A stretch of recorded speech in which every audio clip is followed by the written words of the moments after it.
We always are shocked when we either are getting on or off a ship and we see people who each have 2 or 3 or more full-size suitcases per person and they're lining up for a 7-day cruise. They've emptied their closet, they've emptied their drawers. Have they taken everything that they own? So if you are not planning your laundry correctly, you are overpacking. Talk about our laundry strategy. So cruise ships have a couple of options. You can either wash all your own clothes or you can use the onboard laundry, which is sending out your laundry because most ships don't have laundrettes anymore. Now, we're gonna be honest with you. When we first started cruising, for probably the first year, we never sent out laundry, which looking back was probably a big mistake. We also bring with us a small laundry kit because we are on cruises for a long period of time. We always do some in-cabin washing as well as combined with sending out our cleaning. So for those times we're washing up our dainties, we want to have a little bit of washing supplies ready to go so we can keep that routine going on in our cabin. Now, I know that when you get on board, you might look at some of these laundry prices and your eyeballs would pop out of your head and you think, oh my gosh, I am not paying $8 for a pair of slacks to be washed or $9 for a blouse. That seems like crazy money because I have several things that need to be washed. So what we have done is we don't do single wash items, but we will send out a bag once a week. Yeah, most cruises offer bag service where you can get a bag that's usually about that size. Well, and that's where we're particular. Not all cruise bags, wash bags, are as big as others. True. Some are made out of paper, so you have to be really gentle packing the stuff in. When we see bags like that, and we avoid them because we know it's not good value for the money to be able to pack that in. And that's where we need to have our self-laundry. But for some ships, they do have larger laundry bags. It's like a linen bag. It's a set price. And usually we can fit a fair amount in there.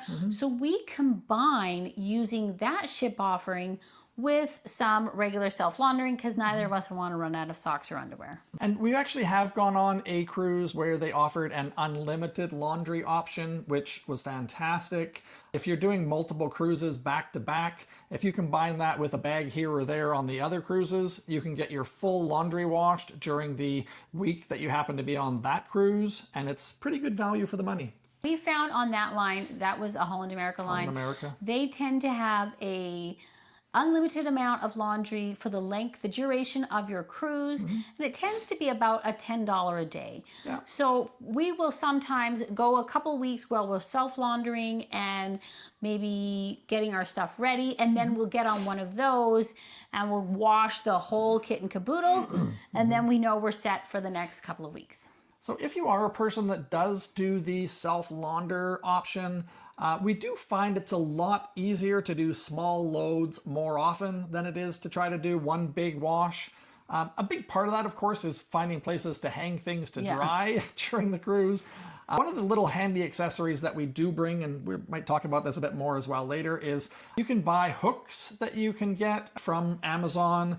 They usually come in a pack of, 8. They're a magnetic hook, and the nice thing about most cruise ships is the walls are magnetic. So I'm sure our cleaners love it when they come in the room and find underwear hung all over the wall. But there are days when we got to take care of things. So the biggest benefit of learning to do your laundry on board, whether that's using the ship offerings or self-laundering or a combination, is that you're going to pack less. Because if you think about it, you don't need as many things if you have the option to wash your clothes.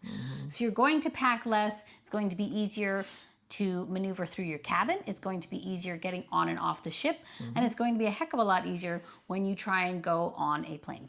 I mean, you got to think, if you're going on a long cruise, 25, 28 days, are you going to actually bring 25, 28 pairs of underwear with you? Probably not. So you will need to clean them at some point. Now we're going to tell you the trade-offs of packing less and washing. Yes, it definitely does cost more to travel this way. You have to factor in the cost of laundry, and yes, you might end up replacing some of your clothes along the way.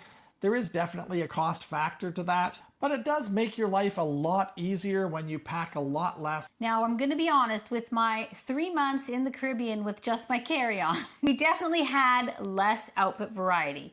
So by the end of that 3 months, I was so tired of seeing the same 6 shirts, the same 2 pairs of shorts.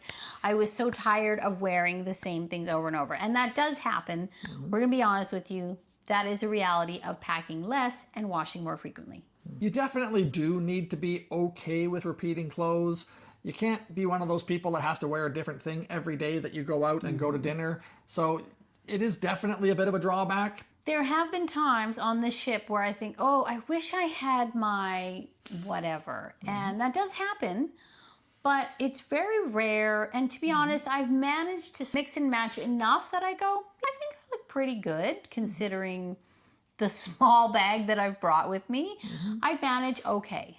So honestly, it's not perfect, but it is a much easier way to travel. So Roma, let's talk a little bit about why this works well for long-term travel. So it is much easier to transition between cruise ships. If you're doing a side to side and you're moving within the port to the next ship over, you want to be able to transition easily and not have bags and bags. And so it's much easier to embark and disembark with less bags.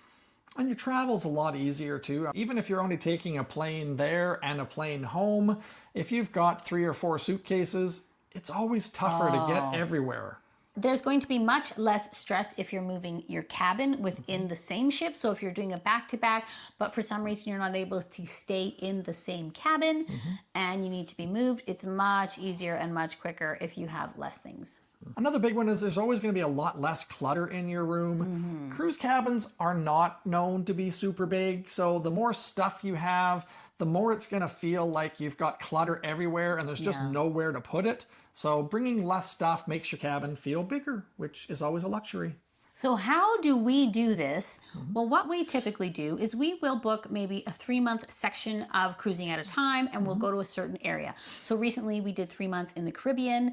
And then what we will do is we will go back to our home because we still have properties and we only have bins of clothes. So the properties are fully rented. So we have these bins of clothes and we just go through and we pick out what we're going to need for the season. So sometimes we're going to a cooler climate, sometimes we're going to a warmer climate or a rainier climate, and we need to be prepared. So we will just switch out of these 3 bins that we have and change out the clothes for that particular length of cruise that we're going on.